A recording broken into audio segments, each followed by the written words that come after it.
Hey everyone, this is Glenn Kuza from Police DTS, and I want to demonstrate a couple of new functions. One of the settings that we have is pay codes. Okay, so this would be in the attendance area, and we have pay codes there. So occasionally you have a certain code that may be associated with leave that's applied to a shift, or potentially a label. A label is really where somebody's becoming somebody's not on duty, but they'll be getting their full pay. So you relabel it on the calendar as, training or in service or military or different functions like that. That would be a label that you would be labeling attendance items with. But nevertheless, sometimes you have different pay codes that are associated with those labels or associated with leave that's been applied to folks on duty shifts. Okay, so the very first thing I'm going to do is I'm going to create a pay code. I'm in the settings area and I'm going to add a pay code. Now I'm just going to say it's vacation 1, 2, 3. Say that's our pay code, and I'll just say it's a vacation pay code. Okay, and of course I misspelled that, but nevertheless we add it.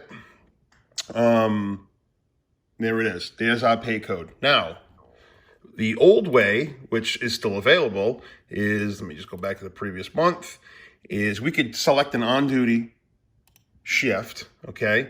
And we can select the pay code to associate with basically a piecemeal way of associating a pay code with a shift. And we can do that. We make sure that that's checked off, and then we can update the record or update a bunch of records forward. Now, that's the manual piecemeal way. If we go back to the settings, I want to show you a new and exciting part. It would be a pay code trigger. Okay, so it's right there.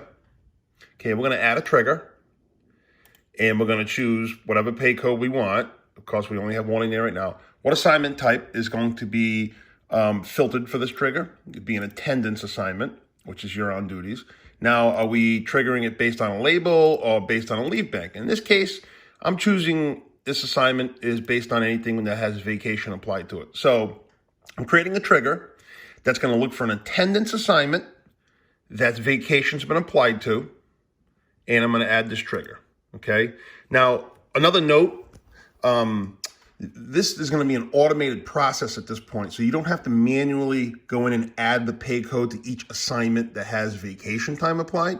The system will now do that for you, but it will only do that on assignments that meet this criteria that have not been payroll processed. So if you have 2 years worth of vacation time in the past, it's not going to go and overwrite all the pay codes that you might have done for those if those have already been processed for payroll.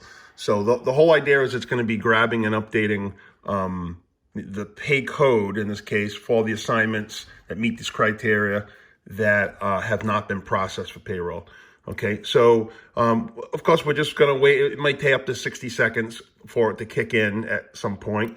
But we can see that Pete Malloy here has a number of vacations. Okay, so we can click on one. Okay, and we can see now the pay code's already been updated. Now we can go back and look at any other vacation for Pete Malloy. We can see the pay code's already been updated. Okay, so that's how the pay code trigger works. So now that that's in place, any assignment that comes in the system that is an on-duty shift that meets that criteria will have the payroll, code, I should say pay code, associated with an assignment without you having to manually piecemeal it. Okay, so that's how payroll triggers work. One other item I'm going to touch on the payroll triggers is if we went to a pay code and we want to delete the pay code, say we made a mistake, I typed it, or my town hall just gave me a different pay code and I made a mistake, I need to get rid of those. Granted, that would stink if you had 400 of them that were already done like that, and now you got to go back and piecemeal taking them off. But we can actually delete the pay code. And what I built into this function is deleting this pay code, again, goes after payroll unprocessed items. And it's going to tell you right here that once you delete this pay code, it will be removed from the attendance assignments along with any existing triggers. So once I remove this pay code, it's been deleted. If we look, the trigger is also gone.